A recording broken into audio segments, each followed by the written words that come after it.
Part of it is actually asking the question of what it means to have a general strike, which is also asking the question of what class means in the United States. So similar to how the Occupy movements and globally are kind of asking the question of democracy and then experimenting with forms of democracy, that we live in such a non-unionized society, and that so many workers, not just unions can be penalized if they strike, but so many workers who have precarious situations as far as migration status and all kinds of issues can't necessarily strike. What does it mean to call a general strike? And part of what people are calling for is not just a general strike in shut down all production, kind of 19th century, 20th century sense of general strike.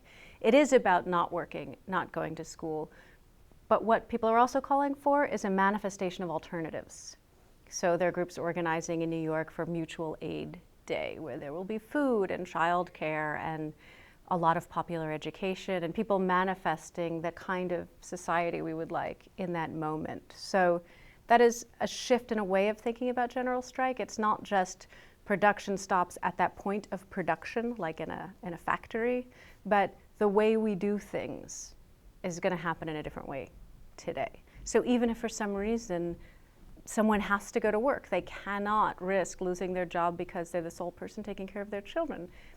People in the movements are not saying risk the survival of your children to go out in the street today. It's think differently, do differently. We're striking a relationship to a way of being in society, which has to do with work, but which has to do with a lot of things. It has to do with kind of being commodified as people, so we're going to relate to each other differently. We're not going to shop as much as possible to relate differently to one another and to the economy. So this call for general strike will hopefully open the question of our relationship to work, our relationship to consumption, our relationship to just what we do day to day, and how we can relate differently.